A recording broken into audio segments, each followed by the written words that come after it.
Gravação iniciada. Iniciei já também. Ok, colegas, vamos dar seguimento a nosso julgamento após o intervalo do período da tarde do dia 4 de setembro de 2020. E vamos dar seguimento pelo item 359 da pauta, do contribuinte Aparecido Visconcini, item 359 da pauta, de relatoria do conselheiro Rafael. Rafael, então, pode passar a leitura do relatório do voto, e como nós temos feito hoje à tarde, se for possível você ir direto para o voto, pode ir para o voto. Qualquer coisa, a turma faz alguma pergunta em relação ao relatório, você responde. Bem, faça como você achar melhor, tá? Pode começar. Obrigado. Bom, esse caso aqui, a gente já tratou acho que uns 7 processos só agora à tarde. Recebimento acumulado de ação judicial, no qual, na época do julgamento pela DRJ, era vigente a redação antiga do artigo 12 da Lei 7.713 de 88, que falava que era pelo recebimento e não pela competência. Então, eu estou dando provimento ao recurso voluntário aqui, para que se retorne os autos para a apuração de acordo com o regime de competência e não de caixa. É como eu voto, presidente. Antes que alguém pergunte, não tem imposto de renda sobre juros, tá?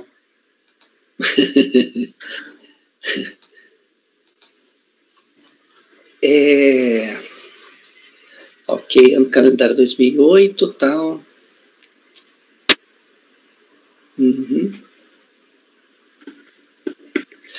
Colegas, alguém gostaria de fazer um comentário em relação a esse processo? Alguém diverge do voto do relator?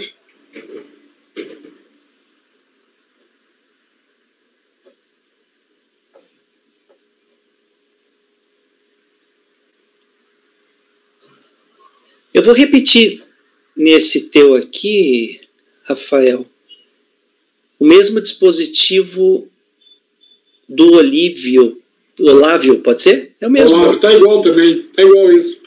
Aqui também foi seu. Não, sem problema, presidente, pode fazer, sem problema. O mesmo dispositivo, é a mesma decisão, né? Mesma matéria, pode fazer. Fica assim, acordam, então, se todos estão de acordo, eu também estou, acordam item 359 da pauta. Acordam os membros do colegiado, por unanimidade de votos, em dar provimento ao recurso voluntário, para que a apuração do imposto devido seja feita de acordo com o regime de competência, observando a renda tributável oferida mês a mês pelo contribuinte. Ok, está exatamente como você colocou ali no teu voto. Ok. Esse foi o item 359, vamos fazer agora o item 360 da pauta, de relatoria do conselheiro Márcio. O item 360 é do contribuinte Sérgio Junqueira Machado. Item 360. Márcio, pode começar. Trata-se de um lançamento de emissão de rendimentos caracterizado por um acordo trabalhista homologado judicialmente. No recurso voluntário, o recorrente sintetiza a autuação e esclarece que do total recebido em virtude do referido acordo, após exclusão dos honorários advocatícios e do montante por aquele declarado com valor tributável na DAA, houve lançamento de emissão de rendimentos de cerca de R$300 mil, apesar de apenas 50,45% das verbas possuírem natureza tributável. Defende que o entendimento do acordo recorrido não pode prevalecer, pois estão discriminadas as verbas salariais das indenizatórias no acordo trabalhista, sendo possível dar o tratamento correto a cada parcela. Entende que a súmula CAF 62 é extensível ao IRPF e defende não ser exigida, caso mantida a exigência, a autuação, a multa de ofício por haver sido induzida a erro nos termos da súmula CAF 73. Presidente, lá no voto, o acordo deduzido em reclamatória trabalhista, em minha opinião, não tem um condão de definir a natureza tributável dos valores envolvidos com o fim de afastá-los da tributação. É diferente de uma sentença trabalhista, é um acordo homologado pela Justiça do Trabalho.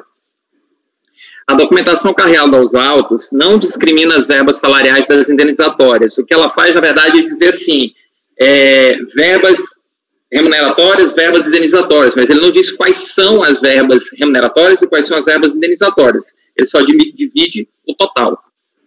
Sabe-se que os rendimentos isentos pagos por ocasião de rescisão do trabalho são aqueles enumerados no artigo 39, inciso 20, do então vigente decreto 3.000. Nesses PECs, somente poderiam ser excluídos da base de cálculo os valores referentes à indenização por rescisão do trabalhista ao aviso prévio indenizado e também os depósitos do FGTS. Não é no FGTS, é do FGTS, mas tais valores não puderam ser identificados no caso concreto. Era onde o contribuinte recostado à documentação hábil que discriminasse as verbas objetos da prestação judicial trabalhista, possibilitando assim a segregação adequada dos rendimentos isentos dos tributáveis, e é algo que vem acontecendo desde o lançamento. E ele não apresentou até então. Sendo assim correta a interpretação da delegacia de julgamento e manter a tributação integral. Em contrapartida, aplica o entendimento do RE 614406 para aplicar o regime de competência no lugar do regime de caixa. Esse é um ponto. Então, é a manutenção do lançamento nesse ponto, porém com o ajuste do regime. Com relação ao cancelamento da multa de ofício, eu dou provimento ao contribuinte, porque o contribuinte ele é de fato induzido a erro pela informação que consta no acordo homologado judicialmente. Ele informou os valores nos rendimentos isentos e informou também os valores nos rendimentos tributáveis da forma como declarado. Como fala a súmula CAF 73, erro no preenchimento da declaração de ajuste causado por informações erradas e testadas pela fonte pagadora, não autoriza o lançamento de multa de ofício. Dessa maneira, eu não entendo, é o meu entendimento pelo menos, que o acordo homologado judicialmente, em que está caracterizado a divisão das duas verbas, ela tem a mesma força, nesse caso, de uma fonte pagadora, de uma informação prestada incorretamente ao contribuinte. Não haveria por ser diferente, ao meu ver. Portanto, como o contribuinte pautou a declaração na sentença que homologou o acordo celebrado entre Sérgio Junqueira e Banco Fator, em que está estabelecido o rateio entre verbas salariais indenizatórias, tendo oferecido a tributação aquele valor que entendeu ser tributável, deduzidos os honorários advocatícios e compensado o imposto retido na fonte acima. Como ele respeitou esse rateio, eu entendo em ser afastada a multa de ofício nos termos da súmula citada. Portanto, presidente, eu reconheço do recurso voluntário e dou-lhe parcial provimento para retificar o lançamento, a fim de que o imposto sobre a renda devido seja calculado com base nas tabelas progressivas da época que os rendimentos deveriam ter sido pagos, e o cancelamento do lançamento da multa de ofício no teor da súmula CAF número 73. Provavelmente ela talvez nem seja existente mais, né, com recalque, mas de toda forma é bom consignar. Márcio, a questão do acordo trabalhista é porque o seu raciocínio está certo, mas não existe as verbas que são indenizatórias e remuneratórias. Quando você faz um acordo, você vem de uma suposição de um determinado valor e suposição também de uma porcentagem. Então, nem existe essa prova, sabe, para ele fazer, porque isso não existe. Eu até acompanhei, já tem alguns anos, um juiz trabalhista, ele ganhou um prêmio do CNJ, porque ele estipulou nas audiências um programa de computador em que ele jogava o tempo para o processo acabar, o valor que a pessoa ganharia, perderia, o que renderia, e a porcentagem que seria indenizatória, remuneratória, imprimia lá, e então não existe, tipo, é tanto de indenizatória, qual que é, entendeu? Então, esse que está no acordo, ele tem validade. Porque é justamente o que o juiz está dizendo, que ali saiu como remuneratório e indenizatório. E o juiz só faz isso por conta do imposto de renda. Entendi.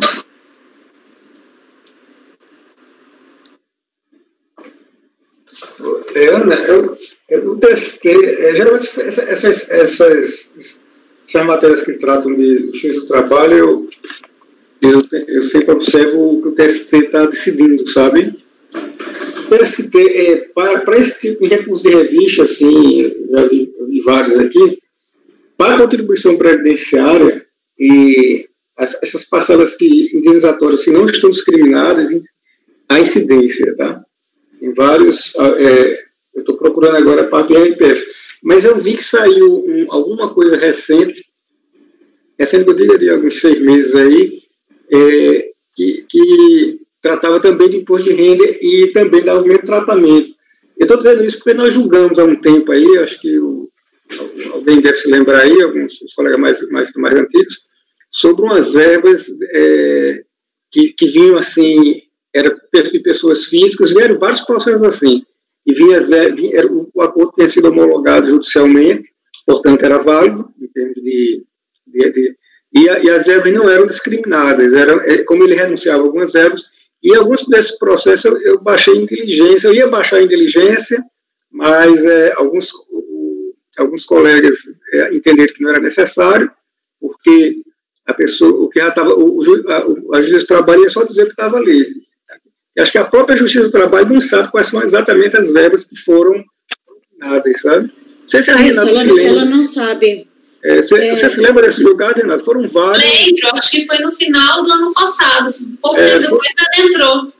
Foram vários, né? Eu estava pretendendo até o Palatinique, que estava na época substituindo o Abdu. Sim. Porque, na verdade, nem existe quais seriam, né? As verbas. Ele deu uma colaboração muito interessante. Aí, na época, nós fizemos, como o Márcio está propondo aí, a incidência da tributação com essa, na INCRE, né? Eu estou vendo aqui... Porque, no caso, tem um acordo, né? E ele fala no acordo que teria verbas indenizatórias e remuneratórias. E com certeza deve ter, né? FGTS, não tem dúvida que deve ter. Mas esse do Márcio, não é? Então, a incidência só pode ser em cima do que o acordo discrimina como remuneratória, mesmo que o acordo não diga quais eram. Mas se o acordo está dizendo que X é remuneratório e X é indenizatória, eu só posso incidir sobre as remuneratórias do acordo.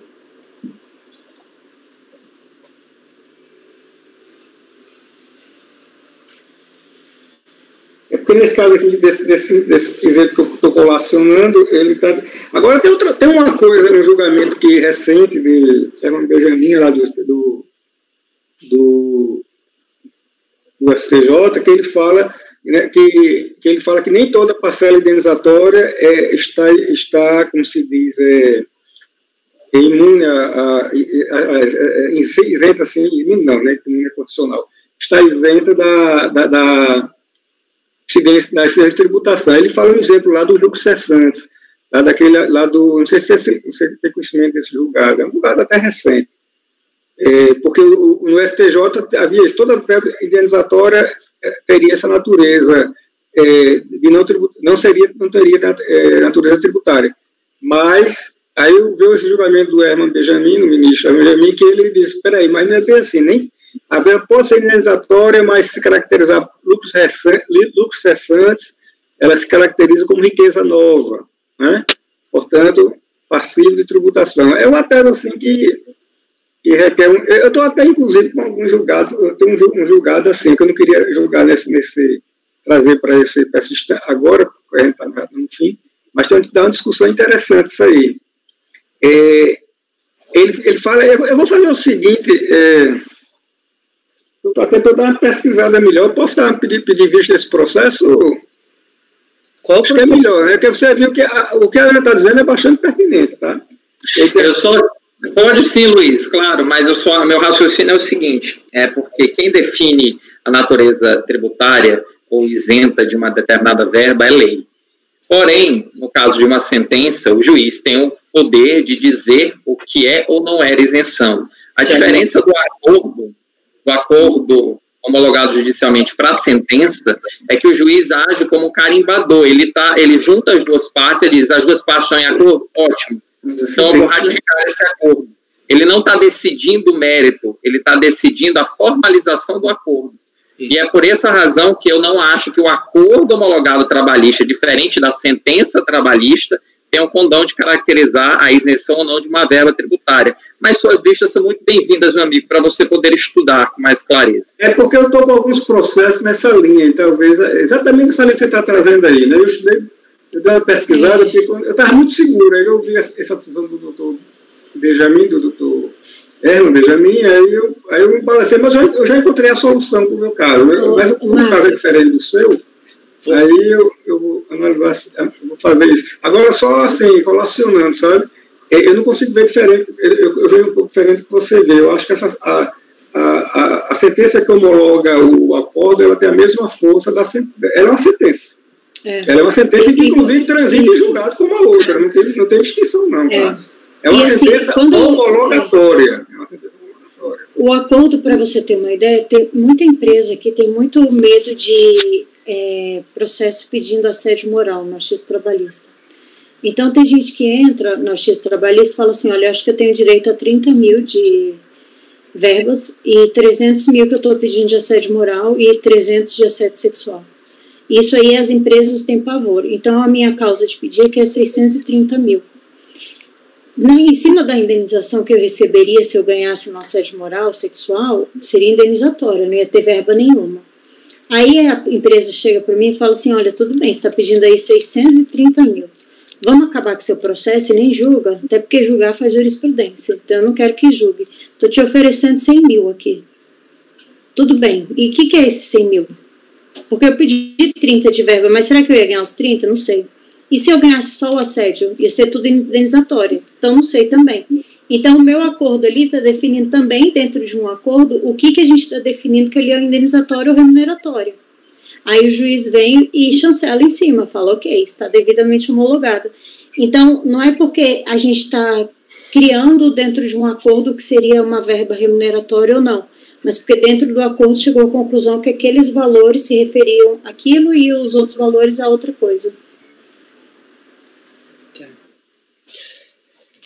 Luiz, você está convicto de que você quer a vista ou pode deixar assim mesmo? Está sem microfone, Luiz.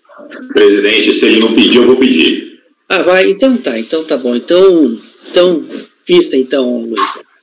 Interessante sobre esse assunto. Eu tenho alguma lembrança que eu vi em algum lugar que quando a verba não é discriminada, ela incide a tributação sobre a totalidade. Estou procurando na súmula, mas não é súmula. Agora, eu vou ser provocador aqui, mas no bom sentido. Eu estudei muito, pesquiso nossos acordos, também na nossa composição de turma, porque eu acho que nós somos os mais... É mais importante a gente ter um consenso entre nós do que necessariamente extra-CAF. Depois eu vou pesquisar em Câmara Superior e afins. E um dos acordos que me convenceu foi justamente o acordo do Gregório, que é um acordo do ano passado, de 7 de novembro, 2402007-847. Talvez por isso ele tenha pedido vistas. Ele fala assim na emenda, os valores recebidos em reclamatória trabalhista, segundo disposição expressa, são tributáveis de acordo com a sua natureza, desde que a Justiça Trabalhista tenha examinado o mérito da discriminação das verbas pagas. Assim, é tributado o montante recebido em decorrência de acordo firmado em reclamatória trabalhista ante a ausência de discriminação das verbas pagas. E no meu caso foi justamente o que aconteceu, não há uma discriminação, há simplesmente dizendo indenizatória e não indenizatória, mas não há uma discriminação, eu não consigo saber qual é a verba. E mas isso é a discriminação que precisa. É essa discriminação que eu preciso. É até essa que o Gregório se refere. Eu preciso discriminar X de remuneratória e X de indenizatória. Porque não existe. Não tem assim, a indenizatória foi a férias aqui, férias ali, 13º aqui, hora extra aqui. Não existe. O acordo é um valor inventado e dentro desse valor inventado a gente tem que isso é indenizatório e isso é remuneratório. Não tem como discriminar porque não existe. Eu só preciso que, se o acordo não estivesse dizendo 100 de indenizatória, 100, aí isso seria não discriminado. Aí podia tributar tudo. Esse processo, Márcio, tem uma peculiaridade porque a sentença homologatória ela definiu a natureza, assim, ela separou a verba remuneratória e o que é verba indenizatória. Que no caso que a gente julgou no final aí que a Renata se lembrou, no final de 2019, não tinha isso, tá? Era um valor único, não sei se você se lembra, né? Era um valor único. Não tem discriminação. Aí até se discutiu bastante que havia ali verbas com certeza indenizatórias, mas não era como esse que o Márcio está trazendo agora, que já está definindo dois tipos de verbas. É por isso que eu vou dar para a gente não perder muito tempo, já que a gente vai pedir vista mesmo, vamos deixar para discutir na volta. Tá. Colegas, então, vista para o Luiz, vai ficar assim o resultado da decisão, então. Bora, vista coletiva, viu, presidente? Ok. Vista, esse é o item 360 da pauta do contribuinte Sérgio Junqueira Machado. Vista para o conselheiro Luiz Henrique Dias Lima, sendo convertida em vista coletiva. O relator apresentou seu voto, dando provimento parcial ao recurso voluntário para que o imposto sobre a renda devido seja calculado com base nas tabelas progressivas da época em que os rendimentos deveriam ter sido pagos, entre parênteses, regime de competência, e para cancelar o lançamento da multa de ofício nos termos da súmula CARF 73. Na sequência, houve pedido de vista. Os demais conselheiros não votaram. Ok?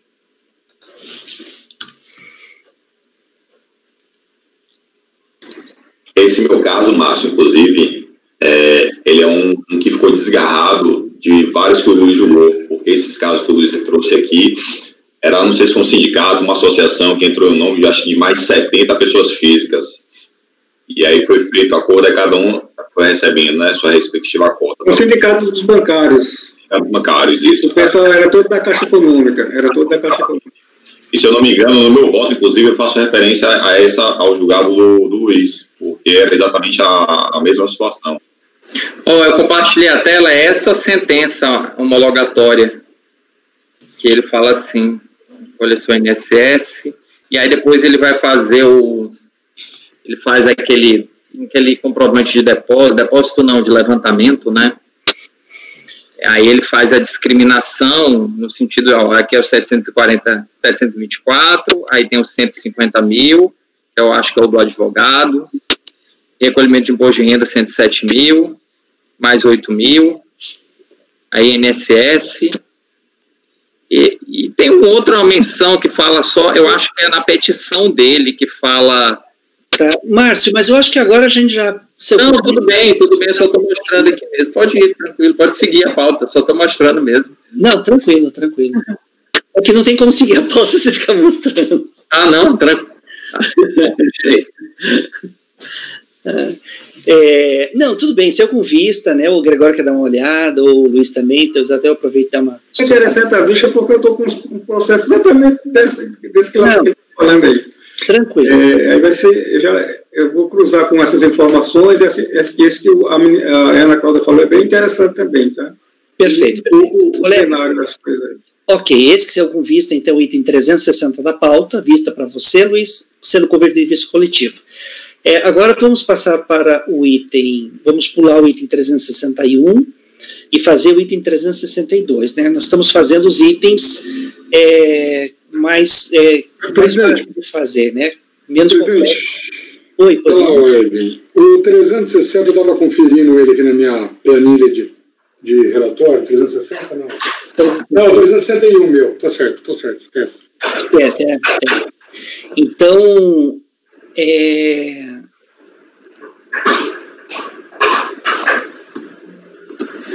mas é o RV, né? É tranquilo.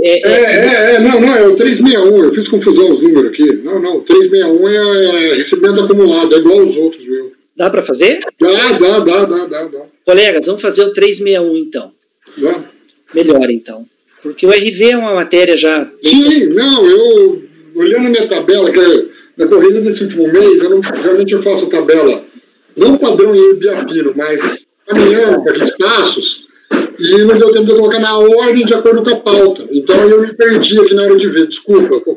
Não, tranquilo. Prometo compensar esse tempo dando essa explicação. Tá, colegas, e vamos fazer agora então o item 361 da pauta, do contribuinte Ivo Haroldo Zé com H no final. É isso, né? Ivo Haroldo Zé. De relatoria do conselheiro Rafael. Rafael, pode começar então. Obrigado, presidente.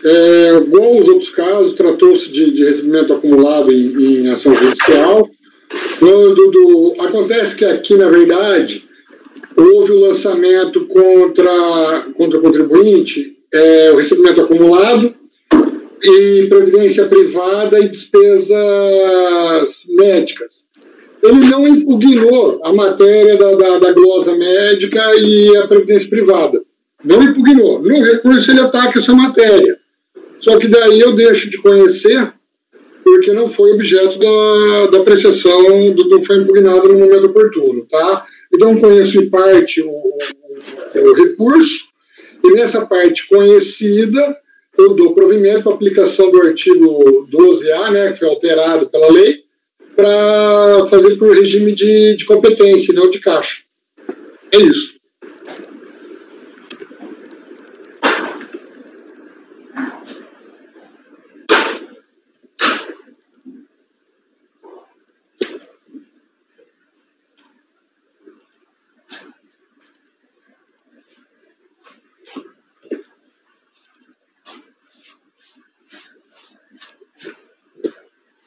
Dani, teu microfone está fechado. A matéria que você não está conhecendo... porque não impugnou a glosa das despesas médicas e da Previdência.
Eu sei que é outro processo, mas só para ilustrar aqui, eu estou com outro recurso de revista, do TST, que ele fala que homologação de acordo judicial, parcelas indenizatórias discriminadas, como a Ana falou. Aí aqui a contribuição previdenciária é indevida. Quer dizer, o TST ele separa direitinho entre o que é verba, quer dizer, verba indenizatória discriminada, parcela indenizatória discriminada, não incide a contribuição previdenciária, sendo discriminada, não discriminada incide. É só para assim, para você ver assim, a separação que o TST faz, né? Tudo isso aqui que eu estou lendo vai servir para meu voto também. Luiz, só um minutinho. Dene, são 3 matérias glosadas, tá? Estava conferindo aqui no processo. Tá? É a glosa da Previdência Privada, despesas médicas e pensão judicial.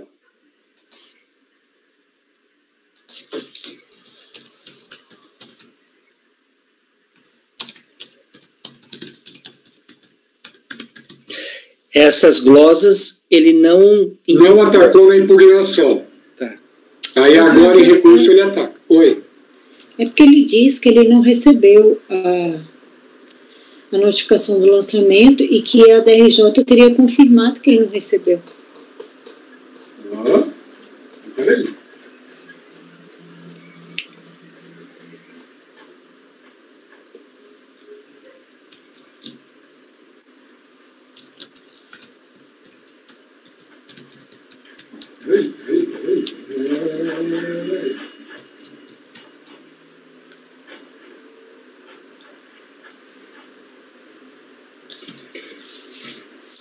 Ele não recebeu a notificação de lançamento?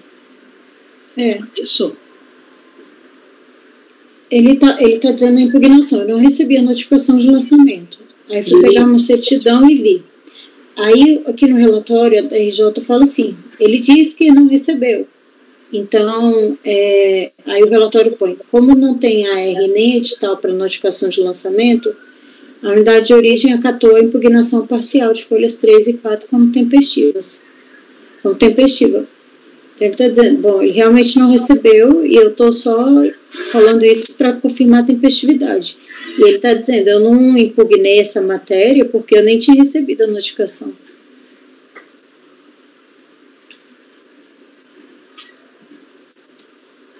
Bem, se ele não tem prova de que ele foi intimado, comparecimento espontâneo supre a intimação. Mas vindo aos autos, ele tem que impugnar, né? Ele precisa se informar certinho o que... Mesmo sem ele ter conhecimento? Mas veja, eu fiquei sabendo que recebi uma né? Eu tenho que ir lá na Receita e me informar, né? Eu não posso só apresentar. Pois é, mas ele impugnou a omissão de rendimentos, né? E o Rafael está conhecendo aí, e nas outras matérias, como é que ele teve conhecimento disso? Estranho, né? Porque a notificação só, tudo bem, ele não recebeu, por qualquer motivo ele não recebeu, e na notificação está lá as 3 glossas, né? As 3 infrações, 4 no caso. E aí, ele depende só da omissão de rendimentos, não se depende das gozas. Estranho isso, né? Está lá dentro da notificação.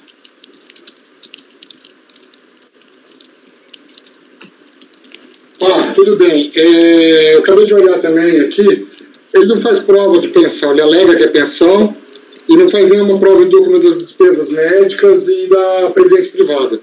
Eu vou alternar meu voto para negar provimento dessa parte.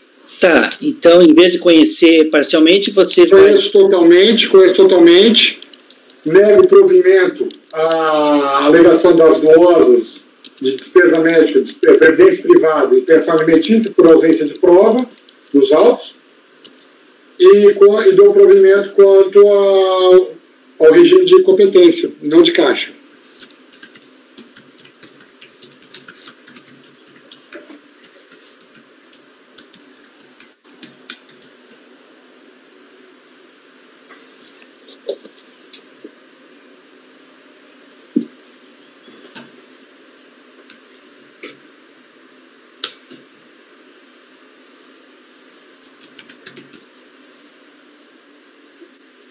Tá.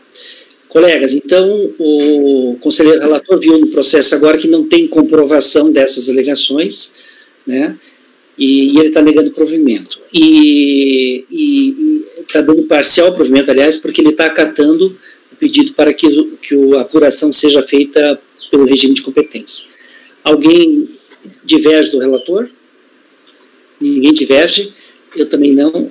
Rafael, vai ficar assim, então, a decisão, vê se concorda. Acordam os membros do colegiado, por unanimidade de votos, em dar provimento parcial ao recurso voluntário, apenas para que a apuração do imposto devido seja feita de acordo com o regime de competência, observando a renda tributável oferida mês a mês pelo contribuinte. Pode ser assim, né? Tá, então, colegas, esse foi o item 361 da pauta. Item 362 da pauta é de relatoria do conselheiro Márcio, é do contribuinte Gilmar Carlos da Silva. Márcio, sem perdermos tempo, pode ir lá. Tudo bem, eu vou direto ao voto. A autoridade lançadora efetuar arbitramento da receita da atividade rural, considerando no parágrafo 2º do artigo 60 do Regulamento do Imposto de Renda, assumindo como receita omitida os depósitos bancários de origem não comprovada no teor do artigo 42. No caso, não é não comprovada, mas origem comprovada. O recorrente discorre sobre a inconstitucionalidade da quebra de sigilo bancário sem prévia autorização judicial e critica o não detalhamento da quantia que o fisco atribui exclusivamente a si. Bem, então, a fiscalização inicia como um procedimento de depósito bancário de origem não comprovada e depois ele faz o lançamento através da atividade rural arbitrando. Como ele identificou a origem, ele arbitrou na atividade do contribuinte. O primeiro tópico de quebra de sigilo bancário, vou mudar aqui a Ana, que ela está aberta. Ele se refere a uma quebra de sigilo bancário que não foi ventilada na impugnação, daí porque não conheço.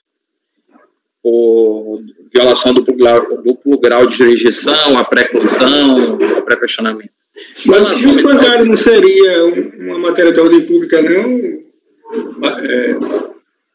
Não acho que seja, não. Não acho que seja, não, mas eu vou continuar nesse caso. O contribuinte afirma ter apresentado extratos bancários, relações de notas fiscais de produtor rural de terceiros, declarações subscritas por produtores e empresas indicando fornecimento mensal de bananas e relação de cheques pagos que comprova que parcela dos depósitos pertence a seus vizinhos. Constatada a informalidade pela autoridade lançadora e a aceitação dessa documentação, está comprovado que nem todas as movimentações ocorridas lhe pertenciam, ponto-se verificar o excesso do lançamento. De fato, o contribuinte ele apresenta extratos bancários, relação de notas fiscais em nome de terceiros para cobertar o transporte de venda de produção de bananas, declaração de produtores, empresas e controle de emissão de cheques. A autoridade fiscalizadora, assim, se pronunciou no termo de verificação fiscal. Eu vou ler a parte sublinhada. Fiscalizada encaminhou uma relação de cheques pagos que, apesar de precária, será considerada. Portanto, o total dos valores depositados, excluindo o que recebeu para os vizinhos, conforme relação, deve ser considerada a receita bruta obtida em cada ano pelo senhor Gilmar. Perceba, assim, que a autoridade lançadora, mesmo considerando ser precária a relação de cheques passados para os produtores de banana, admitiu-a e a deduziu dos depósitos bancários, promovendo a exclusão da base de cálculo dos valores recebidos pelo contribuinte e repassados a terceiros. Como também registrado, não houve escrituração do livro caixa, hipótese que autoriza o arbitramento da base de cálculo da atividade rural à razão de 20% da receita bruta do ano calendário. estando de posse dos extratos bancários apresentados pela fiscalização, deduzidos os repasses a terceiros, a autoridade lançadora arbitrou a receita bruta a partir dos depósitos, na forma do parágrafo 2º. Como teve origem comprovada, arbitrou na tributação respectiva. Então, aí vocês podem ver, ele deduziu os valores de terceiros e depois arbitrou em 20% a base do cálculo do imposto. Assim, não há reparos a serem realizados no lançamento. A autoridade lançadora arbitrou a receita omitida da atividade rural a partir dos depósitos nos extratos bancários, nos termos da legislação de regência, tendo excluído os repasses a terceiros a partir de documentos de própria confecção do sujeito passivo. Com referência às notas fiscais emitidas em nome de terceiros para cobertar o transporte de vendas e bananas, o contribuinte apenas apresenta duas daqueles, em nome do senhor Cláudio Justino, nos valores e nas datas de 1920, 3.000, mas não computadas no lançamento, carecendo a prova hábil, enfim, a prova não sendo hábil e idônea a demonstrar, por meio desses instrumentos fiscais, a existência de repasse a terceiros nessa quantia também.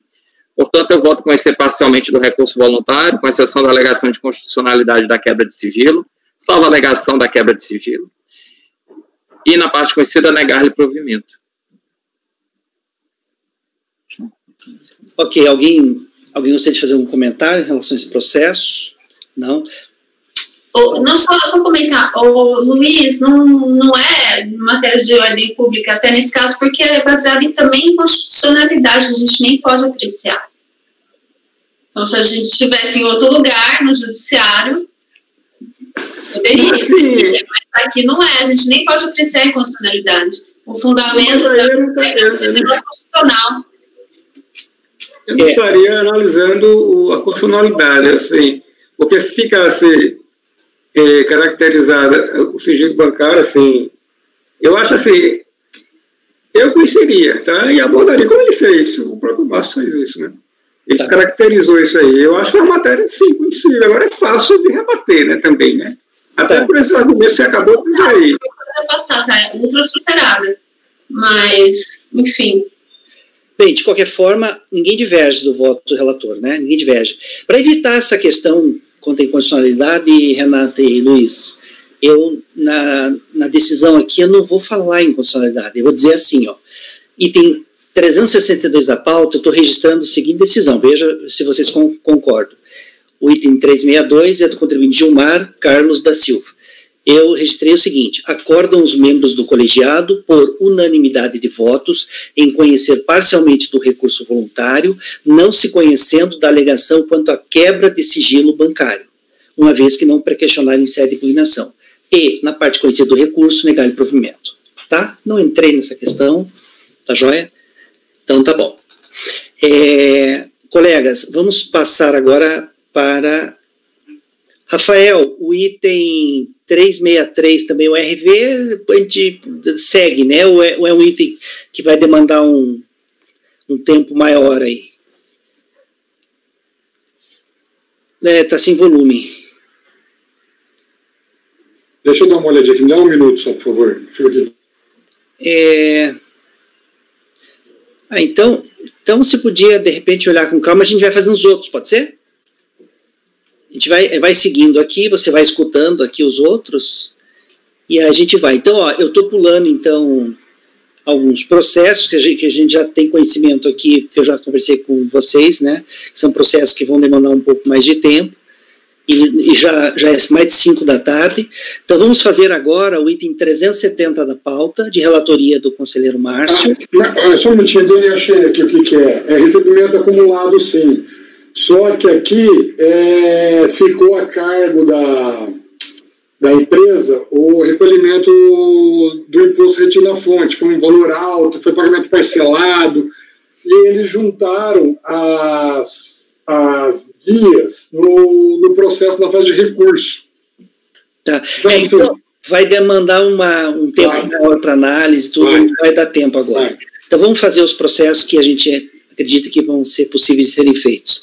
Colegas, vamos fazer agora, então, o item 370 da pauta, do contribuinte João Paulo da Mata Ambrósio, tá? João Paulo da Mata Ambrósio, de relatoria do Márcio. Márcio, sem perder tempo, pode seguir. Nesse caso também foi uma comissão de rendimento. É interessante verificar que no recurso voluntário o recorrente acredita que a autoridade lançadora deveria comprovar o recebimento dos R$220 mil, indicando a data, desculpa, o comprovante e a instituição pagadora.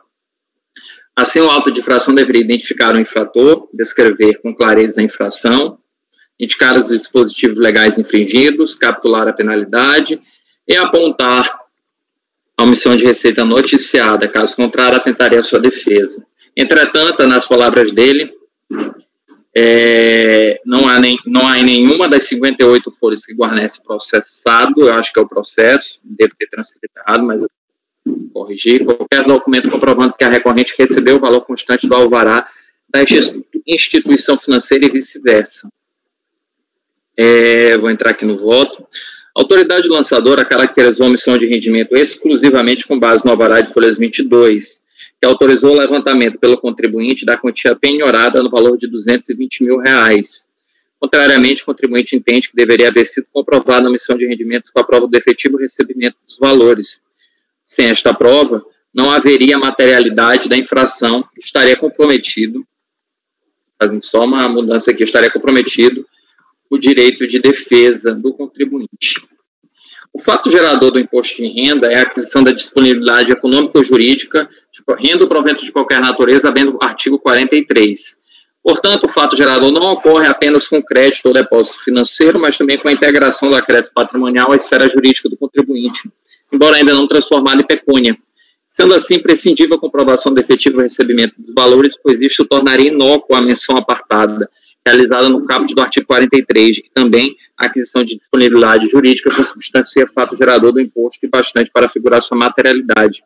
Assim, não há nulidade, pois o auto de infração restou lavrado por servidor competente, parará, não vou aprofundar nesse mérito aqui, em nenhum estágio recursal, o contribuinte produziu prova hábil de se constituir o lançamento.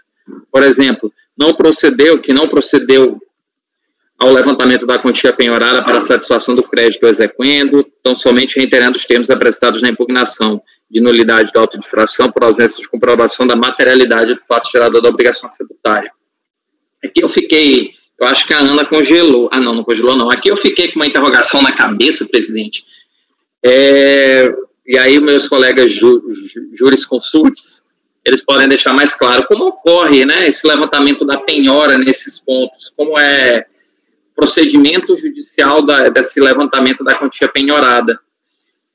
Eu não acho que seja a hipótese de atração da regra do RE 614016, porque aí não é uma ação judicial, mas é um levantamento de penhora, não sei exatamente como é que se procede, então eu não fiz essa análise no caso concreto.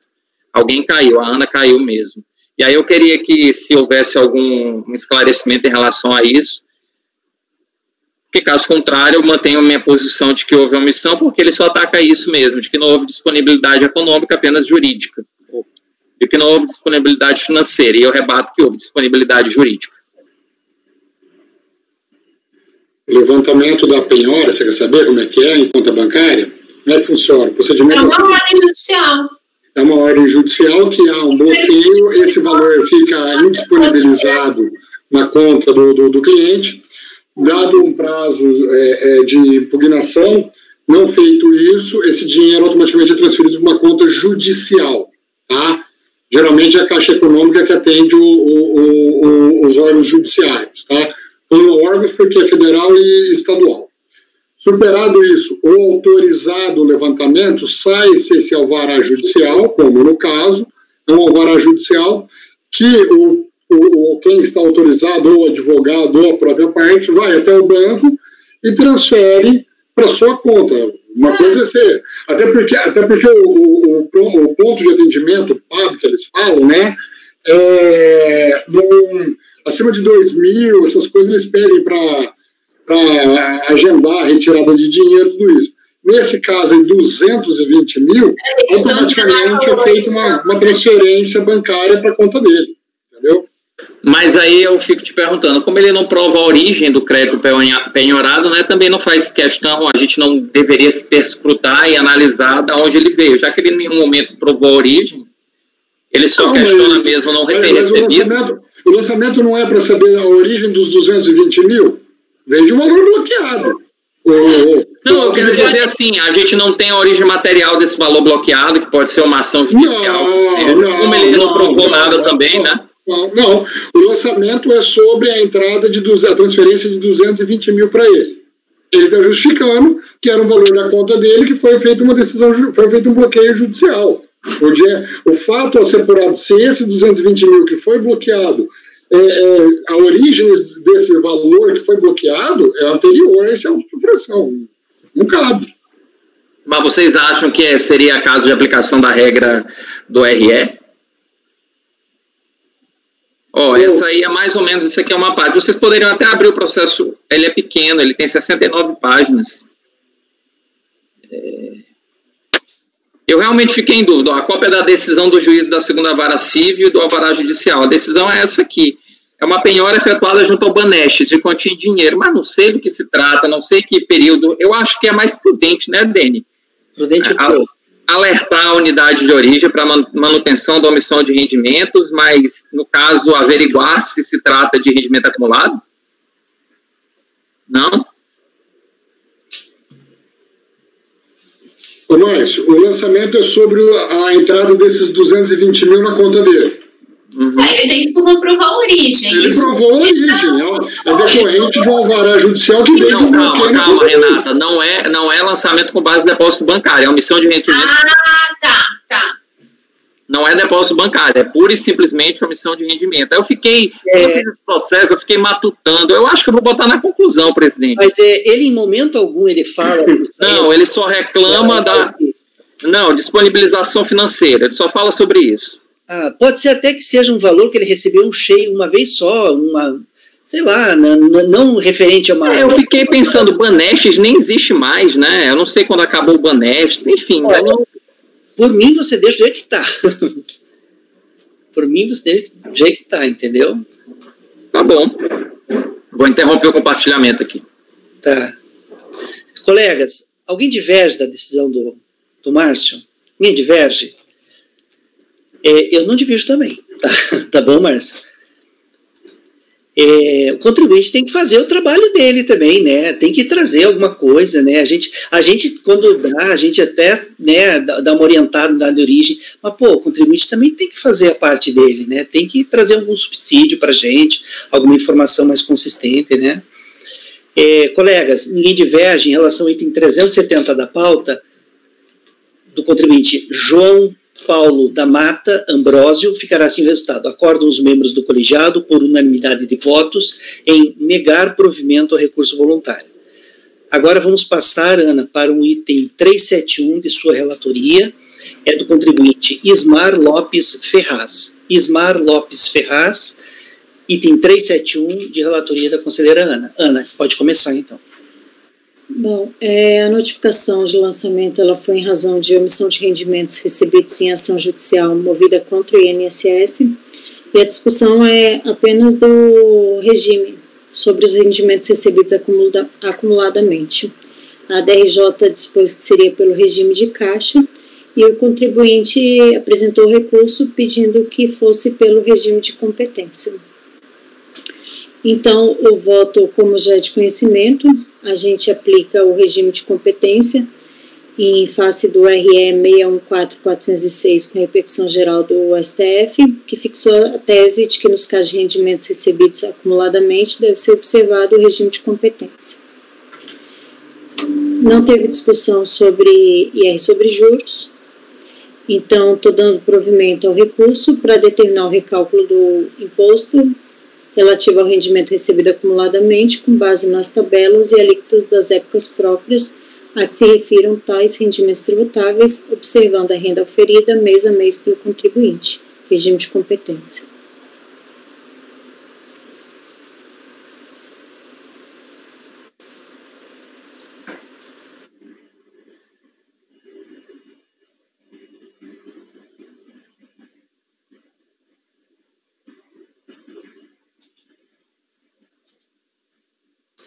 Colegas, é o mesmo caso dos anteriores. Alguém diverge do voto da relatora? Alguém gostaria de fazer algum comentário? Não? Eu também não. Colegas, em relação ao item 371 da pauta, ficará assim o resultado. Estou usando o teu próprio resultado, tá, Ana? Acordam os membros do colegiado, por unanimidade de votos, em dar provimento ao recurso voluntário, para determinar o recálculo do imposto de renda à pessoa física relativo ao rendimento recebido acumuladamente, com base nas tabelas e alíquotas das épocas próprias a que se refiram tais rendimentos tributáveis, observando a renda oferida mês a mês pelo contribuinte, entre parênteses, regime de competência. Ok? Colegas, o próximo item da pauta, o próximo item que nós vamos fazer é o item 374 da pauta. Só repetindo, nós estamos fazendo os itens que são passíveis de serem feitos agora nesse tempo que a gente tem. Tá? Os itens mais complexos, que vão demandar muito mais tempo para análise, nós não estamos fazendo nesse momento. Eles vão ficar para a próxima reunião nossa. Vamos fazer agora o item 374 da pauta, de relatoria do conselheiro Luiz. O 374 é do contribuinte Sebastião Paulo da Silva. Item 374 da pauta. Luiz, pode começar então. Esse processo aqui, ele se trata de um questionamento que existe quanto à efetiva ciência do teor da decisão de primeira instância. E, portanto, que implicou em intempestividade do recurso voluntário. Aqui é uma questão de procedimento, né? É uma questão de procedimento. A DRF Macapá, ela, na mesma data em que ela fixou o edital, ou que ela determinou a fixação do edital, ela mandou simultaneamente a correspondência para notificação por via postal, certo? Por via postal. Aí o contribuinte está trabalhando é exatamente, questionando, né, trabalhando a sua argumentação, é exatamente em cima desse fato aí. Porque quando ela fixou no dia 24, ela determinou que a ciência seria dia 9 de maio. Está perfeitamente correta aí a contagem de coisa. Mas o fato estranho é que o AR que foi para e na mesma data, ela fez, é como se ela tivesse feito a intimação ao mesmo tempo. Ela mandou para o via postal, é a data que está preenchido o AR, e ao mesmo tempo ela enviou afixou o edital. É feito se obedecer aquela ordem, porque não existe ordem de preferência entre a postal e a pessoal, mas até mesmo aquela do domicílio eletrônico, né? Mas para ir para o edital é necessário que as possibilidades que estão previstas nos incisos 1, 2 e 3 do decreto resultem em profícuos, né? De estimação. Aí aqui a DF Macapá não entende bem, ela fez simultaneamente, aí por conta disso o contribuinte está alegando que o procedimento da DF Macapá contraria o rito processual lá da lei do PAF. Aí, quando eu vou fazer o juízo da admissibilidade, eu fiquei com uma dúvida razoável. E agora? Como é que porque realmente, se for contar pelo edital, o contribuinte perdeu o prazo, né? Perdeu o prazo.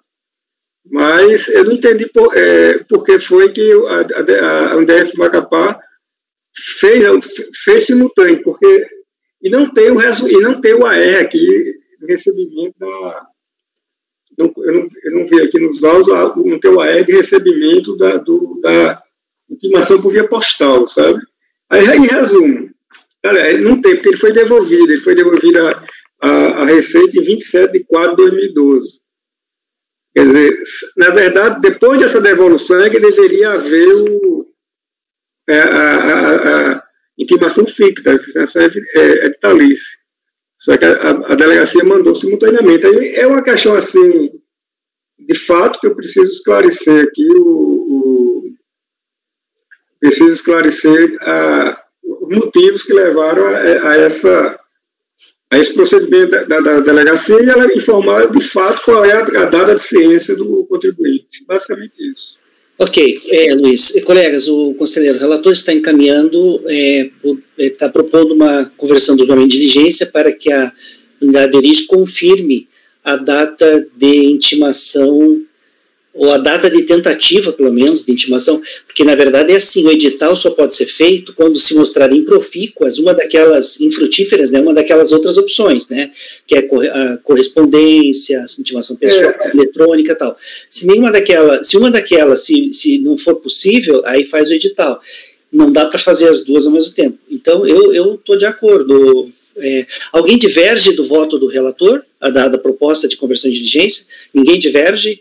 Então, Luiz, desculpa a minha pressa, assim, que já está da hora, eu estou agilizando aqui. Sem problema, sem problema. Ficou assim, ó, eu vou deixar por conta do teu voto os termos da resolução, tá? E na decisão da turma vou colocar o texto padrão, resolve os membros do colegiado por unanimidade de votos, converter o julgamento em diligência para que a unidade de origem da Secretaria Especial da Receita Federal do Brasil preste as informações solicitadas, os termos do voto que segue na resolução, consolidando o resultado de diligência de forma conclusiva, informação fiscal que deverá ser certificada ao contribuinte para que, a seu critério, apresente manifestação em 30 dias, ok?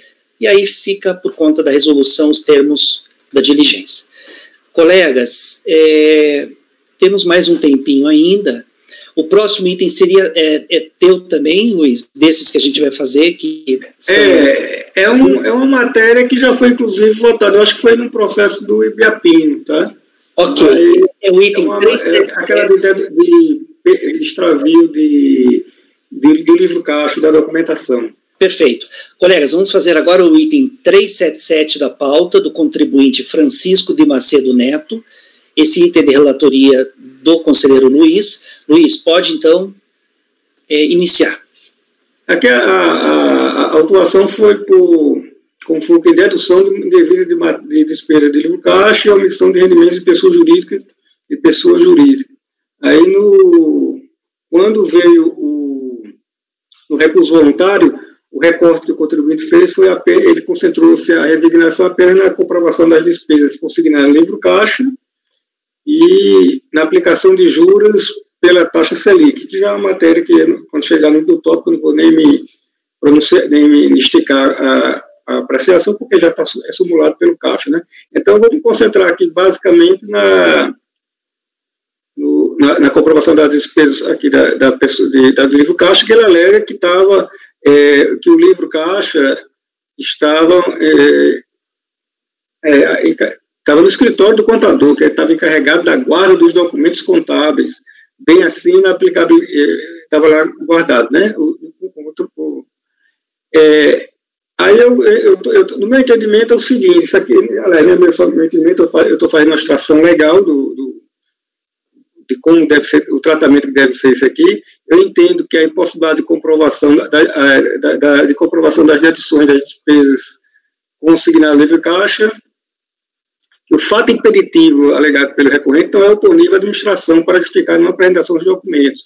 Isso porque a responsabilidade pela guarda e conservação dos documentos comprobatórios das despesas registradas no livro caixa é exclusiva do contribuinte pessoa física, sendo inoponível ao fisco a circunstância de tais documentos encontrados sob a responsabilidade de terceiros e com eles terem sido extraviados, ainda que por motivo de força maior ou caso fortuito, né?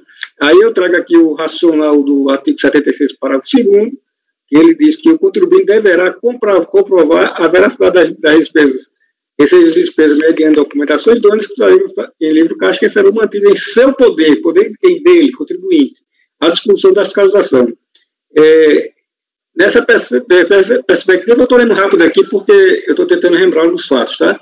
Em ocorrendo o extravio do livro caixa e também dos documentos comprobatórios do lançamento efetuado, o contribuinte perde o direito à dedução das despesas escrituradas no referido livro, sendo despiciente do motivo. É aquela mesma coisa, você tem uma dedução de despesas médicas, mas não tem um recibo, não tem um comprovante de pagamento, você não pode usufruir desse benefício fiscal.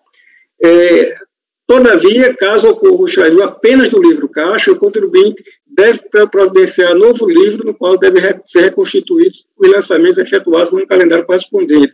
Ressaltamos, para que sejam válidas, essas providências devem ser tomadas antes de qualquer procedimento do fisco. Aí eu estou pugnando pela procedência da dedução, que aqui ele nem trouxe nem o livro caixa, né? Ele perdeu, foi tudo, né? O livro caixa e os documentos contábeis, e a taxa Selic é o que eu já tinha falado no início, que é matéria já consolidada no CAF, mediante o enunciado 4 de sua súmula. Eu estou negando provimento de recursos voluntários. Luiz, o que ele trouxe de documento para comprovar esse incêndio? Ele não trouxe, eu tenho que ver o dos autos. Deixa eu ver o que ele alega aqui. Não. Ele trouxe umas notícias de que tinha havido ele não trouxe. Ele trouxe notícias assim que tinha havido esse evento na época, né? Ele trouxe esse evento na época. A Receita Federal tem todo um procedimento, inclusive N, né? A Receita estabelece dizendo como que que providências devem ser tomadas para contribuir quando ele perde esse documento importantíssimo numa enchente, num incêndio. Ele disse que foi ocorrência de incêndio no escritório do setor. Eu vou divergir, tá? Porque eu já fiz esse voto aí em outros casos. Eu acho que eu não vi os documentos que ele tem, porque eu estava abrindo aqui, não deu tempo. Mas eu acho que se ele trouxer algum documento com fé pública para comprovar, como fosse o caso de um boletim de ocorrência que já teve no meu, a IN é um formalismo exacerbado para fins de processo administrativo, de ter que refazer. Então, eu acho que um documento com fé pública não pode ser desconsiderado pela gente. Mas o documento com fé pública vai dizer que teve um incêndio, né? Não vai dizer que aquele documento foi consumido no incêndio. Não, os que eu peguei dizia, teve um incêndio com tais documentos que foram perdidos, aí teve um que teve enchente com tais documentos que... Mas era BO, né? Isso, boletim de ocorrência. É por isso que eu perguntei. Eu estou abrindo o processo aqui. Vou tentar abrir aqui. O BO também é uma declaração da própria pessoa. Exatamente. Mas ele tem fé pública. Mas é uma declaração da própria pessoa. Mas ele tem fé pública. A gente não pode recusar a fé pública. A gente está até cometendo um crime na medida de recusar uma fé pública. Ele está cometendo um crime se ele está... Mas não... Mas, gente, eu estudei esse caso aí daquele processo. O meu entendimento em relação a isso aí é que qualquer documento que ele trouxer que prove, vai provar o fato em si. Mas ele tem que reconstituir a documentação. Isso aí só autoriza ele a reconstituir a documentação. Exatamente. Ele vai provar o fato. Essa documentação é para ele provar e comprovar o fato, para ele poder reconstituir, para ele chegar na junta e registrar um diário lá com a data atrasada. Exatamente. O fato da força maior não dispensa ele de comprovar os atos dele. Ele precisa reconstituir essa declaração contábil dele, eventualmente. Não pode simplesmente perder, deixar perdido e fica por isso mesmo. Eu vou divergir de qualquer jeito. Tem um documento aqui da polícia, que seria um boletim de ocorrência. Isso que eu vi agora. Que não, para mim não seria só para poder reconstituir, mas na medida que eu tenho aqui dizendo que houve um extravio, um incêndio, qualquer coisa, eu acho que isso dá direito à pessoa pelo tipo de declaração e por eu não poder recusar a fé pública de um documento. Mas aí não tem problema, fica o voto vencido. E pode seguir. Mais alguém diverge do relator? Ninguém diverge. Colegas, em relação ao item 377 da pauta, do contribuinte Francisco de Macedo Neto, ficará assim o resultado. Acordam os membros do colegiado, por maioria de votos, em negar provimento ao recurso voluntário. Vencida a conselheira Ana, que deu provimento, né, nesse caso, deu? Mas... No caso, se ela deu provimento, ela tem que saber se foi só no livro caixa ou se foi também na caixinha de juros de mora, que está simulado. Como está simulado, ela não vai dar provimento aí. Não, isso, porque são duas coisas, né? Isso. São duas coisas. Né? Dá provimento, então, né, Ana? Provimento parcial. Parcial. Para reconhecer a dedução do livro caixa. É isso, Ana? Isso.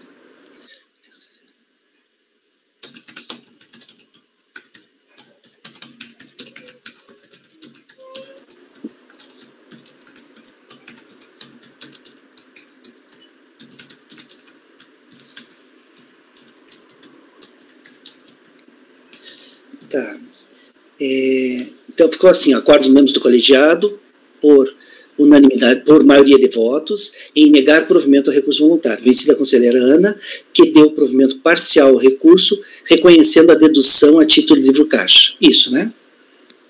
Reconhecendo a dedução a título de livro caixa. Ok. Colegas, vamos para o próximo. Está quase no final, gente. Aguentem mais um pouquinho. Item 378 da pauta, do contribuinte Walter Pastora Angélico, de relatoria do conselheiro Márcio. Walter Pastora Angélico. Márcio, pode então mandar ver. É um caso de não conhecimento, presidente. Eu preciso ler aqui o recurso voluntário primeiramente, para que a gente saiba por que não vai conhecer. O contribuinte narra que ingressou com ação de repetição de indébito tributário requerendo... sim, desculpa. O lançamento constitui-se sobre omissão de rendimentos recebidos de pessoa jurídica, tipo de suplementação de aposentadoria. Bem, no recurso voluntário, o contribuinte ingressa com ação de repetição de indébito tributário requerendo devolução de valores pagos a título de IR, incidente sobre a suplementação com fundamento na 7.713. Houve deferimento de liminar para a suspensão do pagamento do IR a partir do ano de petração da ação. Aqui veio da ano, mas eu acho que é da ação. Tendo sido concedida a tutela antecipada para a compensação dos valores indevidamente pagos. Com o trânsito em julgado da demanda, quedou consignado o direito à isenção no período compreendido por 89 a 95. Com a ciência da decisão judicial, o contribuinte tornou a recolher o IR referente ao ano base 2008. Assim, estranhou a autuação corresponder aos anos 6 e 7, quando a liminar vigia. A 2, como problemática, não liquidez da demanda judicial e desconhecimento do principal do indébito tributário. Entende que a Receita deveria liquidar os valores compensados e apenas cobrar o que ultrapassou esse limite? Se houve compensação, enfim, mas a parte central mesmo é aquela liminar. Bem, o recurso é tempestivo, mas não deve ser conhecido. Aí dentro do voto eu trago a impugnação. A impugnação, o contribuinte ele menciona que ele discorda da cobrança sobre os proventos de aposentadoria privada neste período em que a Justiça suspendeu para julgar o mérito da questão. O meritíssimo juiz, na sua sentença de suspensão de bitributação, ainda que provisória, não alertou ao contribuinte que no futuro indefinido a Receita faria jus à cobrança do imposto de renda retroativo ao referido período de suspensão. Então, no meu entendimento, com todo respeito à Justiça, seria irresponsabilidade se deixasse o contribuinte desavisado da responsabilidade fiscal esse tempo todo, sem um amparo legal. De repente, ter que pagar um montante desse sem esperar e sem ter. Então, isso é verdade que, para alguns contribuintes, como eu e outros, a Justiça suspendeu o desconto do imposto, para outros, ela mandou depositar em juízo. Se esse procedimento da Justiça está errado ou certo, acredito que só a própria Justiça poderia explicar. Enfim, expresso à Receita a impugnação da cobrança do imposto de renda da meia aposentadoria privada por entender que não faz jus à cobrança no período em questão, amparada pela sentença. E, pelo outro lado, por não possuir recurso material para pagar. E aí, a parte final é prejudicada, não há necessidade de lei. O contribuinte rejeitou a responsabilidade em oferecer a tributação aos rendimentos emitidos, informou não possuir recursos materiais para quitar o crédito tributário. Nas razões do recurso voluntário, deduziu que estranha que a autuação correspondesse, aqui está errado, aos anos 2006 e 2007, quando a liminar ainda vigia, além de mencionar a não liquidez da decisão judicial e do auto de infração, e também que a Receita deveria liquidar as compensações efetuadas antes de apurar, se existente, saldo devedor exigível. Eu entendo que aqui é caso de preclusão, e depois de fazer aquele arrazoado que a gente já conhece, a título informativo, aqui está no quinto parágrafo, no quarto parágrafo da segunda página do voto, cabe esclarecer ao contribuinte que o resto 533894 transitou em julgado de 2 de março de 2004, bem antes dos fatos geradores que sejaram a lavratura do auto de infração. Além disso, o termo de verificação fiscal é claro de onde extraiu as informações dos rendimentos emitidos, dos comprovantes de rendimentos pagos, sendo compilada a tabela demonstrativa de apuração do tributo, não havendo vício de liquidez. Ao fim, o contribuinte menciona eventual compensação desacompanhada de provas que ateste a declaração do encontro de contas entre os créditos dispostos e os débitos compensados. O mais importante é que estes débitos eram os mesmos constituídos por força da omissão de rendimentos apurada no caso presente. É evidente que, caso o contribuinte houvesse entregado a declaração de que trata o parágrafo 1º, que é a DECOMP, esta teria alimentado sistemas internos e, se houvesse coincidência ou aumento de interseção de valores compensados e constituídos de autodifração, defluiria a desnecessidade de lançamento de ofício, ou quando menos o abatimento do valor lançado daquele compensado.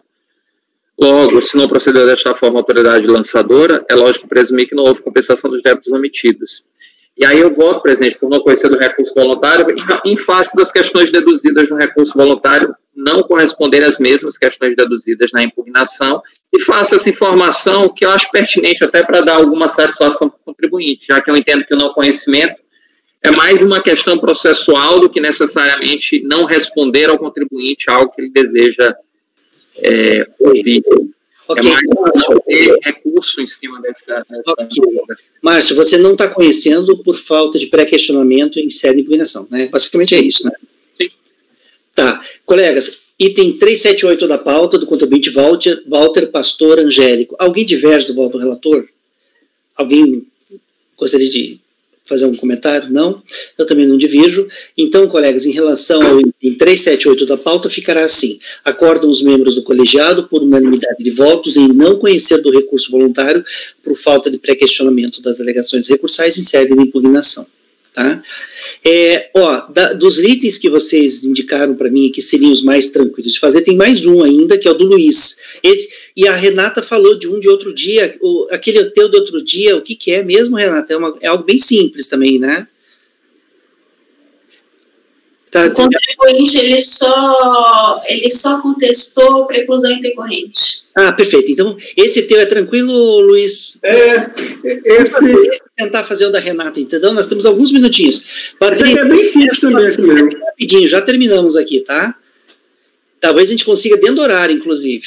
Luiz, vamos lá, então. O meu, esse processo é depósito bancário de origem não comprovada, que abrange aquela história, que abrange os titulares. Bem, você não anunciou o item, né? Exatamente. Colegas, obrigado, Gregório. Colegas, a gente vai fazer agora o julgamento do item 380 da pauta, da contribuinte Daniela Almeida de Oliveira, tá? Item 380 da pauta, da contribuinte Daniela Almeida de Oliveira. Esse item é de relatoria do conselheiro Luiz. Luiz, então, manda ver, pode fazer. A autuação foi com fulcro em omissão de rendimentos por depósito de origem não comprovada, que o procedente em parte, a decisão de peregrinação do procedente em parte é a impugnação, e a contribuinte na parte remanescente está aqui trazendo os seguintes aspectos aqui.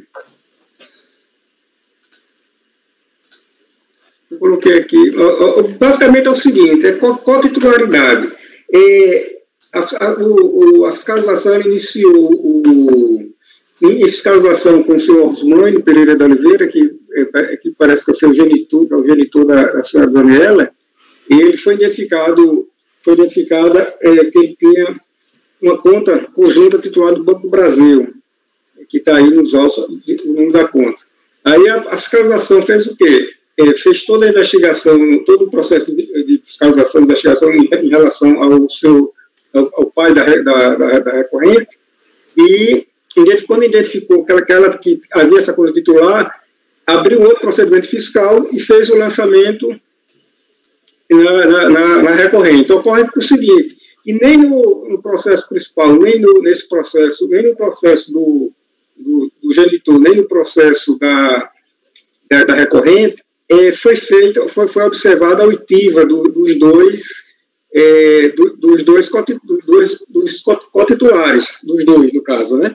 Então, foi identificado e conta disso foi lançada. Só que é necessário que em cada processo, de forma indistinta, haja a intimação de todos os cotitulares. Então, teria que ter sido feito tanto no processo do genitor da senhora Daniela, como na própria Daniela, tá certo? Como na própria Daniela. O próprio processo dela era para ter tido as duas intimações. Se vocês observarem nos autos rapidamente, vocês vão ver que não tem intimação no processo da Daniela. Nem também tem intimação no processo da Daniela, dela e do outro cotitular. E no outro processo do outro cotitular, segundo narrativa do... Quer dizer, no outro processo eu não sei o que possa ter acontecido, mas pela narrativa da fiscalização dá a entender que também não houve, né? Que ela não foi ouvida lá no outro processo. Mas o que interessa nesse processo dela Eu estou aplicando aqui o enunciado de súmula 29 do CAF, como foi uma conta só e não houve a oitiva intimação, né, dos dois cotitulares, no caso dela aqui não houve, como foi identificado no outro processo que ela era cotitular, então automaticamente abriu-se o processo em face da recorrente, sem trazer aqui, sem intimar o outro cotitular. E lá eu acredito que também não tenha sido feito. Então, por conta disso, eu estou fazendo a aplicação direta aqui eu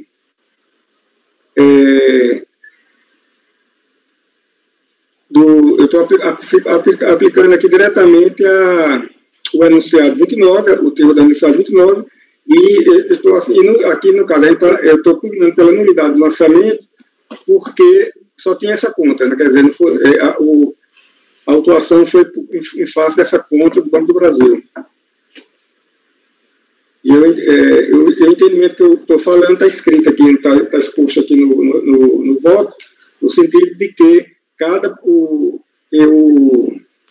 a manifestação a intimação, a manifestação não, dos cotitulares tem que ocorrer dentro de cada processo, individualmente. Você não pode fazer um aqui e dizer, não, mas naquele outro processo lá havia foi identificado que que havia uma cotitularidade. Foi exatamente como a autoridade lançadora procedeu.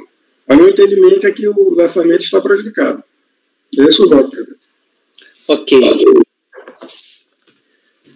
Colegas, o conselheiro relator, então, está dando provimento ao recurso voluntário em relação ao item 380 da pauta, por falta de intimação dos cotitulares das contas. Alguém diverge? Não, né? Nesse item aqui, eu estou colocando, então, acordos menos colegiados por unanimidade de votos em dar provimento ao recurso voluntário.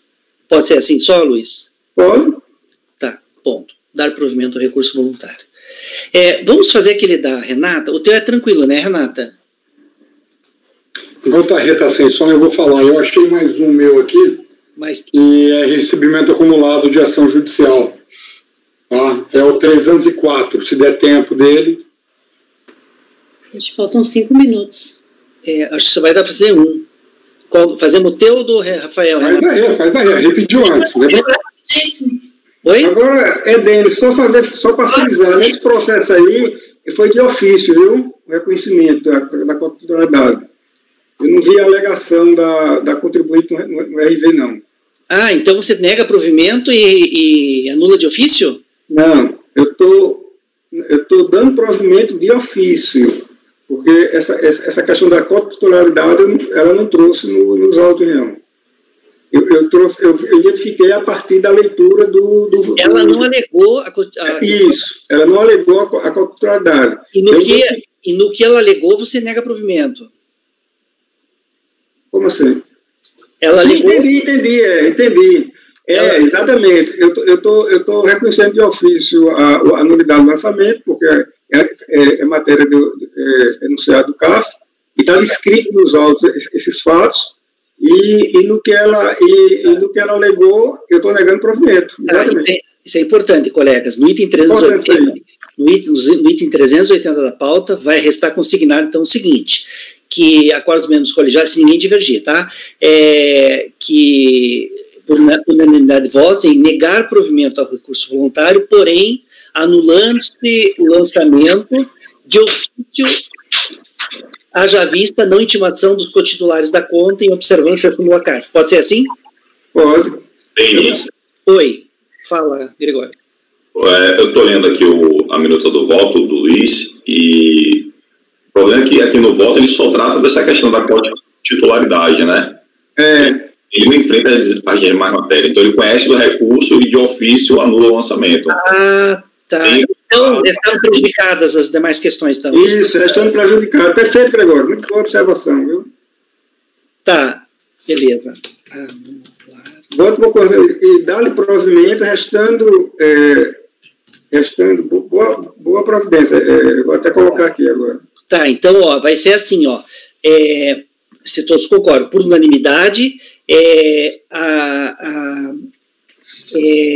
anular o lançamento por falta de intimação dos cotitulares das contas bancárias, nos termos da súmula CARF número tal, não sendo dessa forma apreciadas as alegações recursais, uma vez que prejudicadas, ok?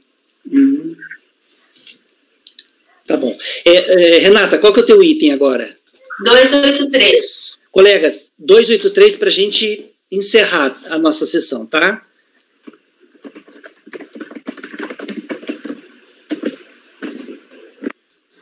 Pode começar então, Renata. Vamos lá direto para o voto, tá? Ok. Então, recurso é tempestivo, etc. e tal.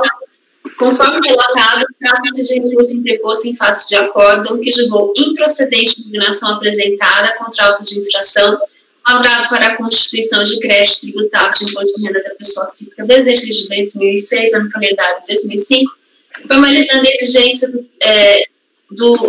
de tributo no valor de R$ 116.918,51, acrescido de multa de ofício de juros de mora, em face da apuração da prática de infrações de omissão de rendimentos caracterizado por depósitos bancários, com origem não comprovada e glose de dedução de despesas de atividade rural feitas de forma irregular. Em seu recurso voluntário, o recorrente se limita a alegar que o débito lançado deve ser cancelado pelo decurso do prazo de 360 dias para julgamento de seu recurso, nos termos do artigo 24 da Lei 11.457 de 2007, e do recurso especial número 138.206 do Rio Grande do Sul, julgado na sistemática dos recursos representativos de controvérsia, no artigo 543C do CPC de 73, porque o contribuinte não pode ficar à espera de uma decisão, no caso julgamento, de um processo administrativo por praticamente 4 anos. Argumenta que fez bem o legislador por meio da Emenda Constitucional 45 de 2004, e acrescentar o inciso 88 à Constituição Federal, artigo 5º, no caso, que prevê o princípio da duração razoável do processo em âmbito judicial e administrativo. Norma essa regulamentada pela Lei 11.457 de 2007 e prevê em seu artigo 24 que é obrigatório que seja proferida a decisão administrativa no prazo máximo de 360 dias, a contar do protocolo de petições, defesas ou recursos administrativos do contribuinte. Alega que essa matéria já foi objeto de apreciação pelo Poder Judiciário no recurso especial suprarreferido por meio por meio do julgamento do recurso especial número tal, processado na sistemática 543C.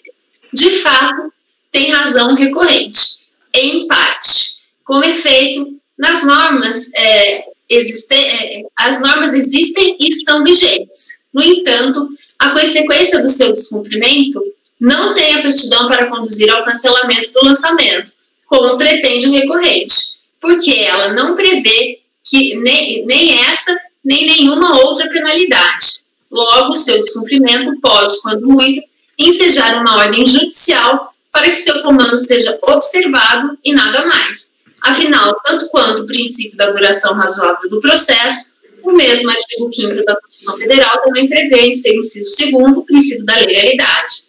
Nesse sentido, o recurso especial mencionado conclui exatamente nesse sentido, dando provimento à pretensão ali deduzida para determinar a obediência ao prazo de 360 dias para a conclusão do procedimento subjúdice.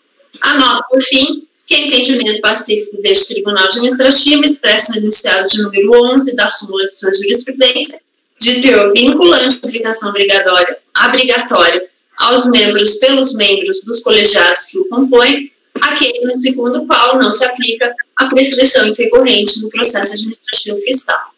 Diante do exposto, voto no sentido de negar provimento ao recurso voluntário. Não, aí essa parte vocês deletam, que eu fiz em cima de outro e esqueci de apagar. Voto no sentido de negar provimento ao recurso voluntário. Tá. Colegas, em relação ao item 283, em relação ao item 283 da pauta, a conselheira relatora está encaminhando por negar provimento ao recurso voluntário. Alguém gostaria de comentar esse processo? Não. Alguém diverge do voto da relatora? Não. Então, colegas, em relação ao item 283 da pauta, ficará assim.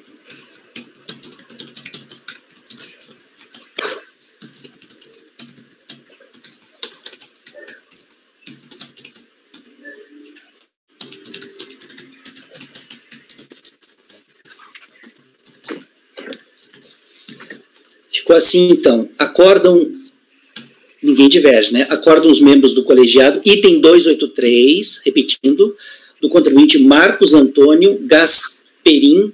Eu não tinha falado, né, o número do item antes, né? O nome do contribuinte. Item 283, do contribuinte Marcos Antônio Gasperim, tá? Ficou assim o resultado do julgamento. Acordam os membros do colegiado por unanimidade de votos em negar provimento ao recurso voluntário. Ok? Colegas, a nossa sessão de julgamento está encerrando agora, já 6 horas praticamente. Foi muito bom estar com vocês mais uma semana. Daqui uns dias já estamos de volta aí, né? A sessão de julgamento, a reunião do próximo mês também vai ser de 4 dias, a de outubro. Vai começar na segunda, né? Vai ser segunda, terça, quarta e quinta. Então tá, gente, nos vemos lá.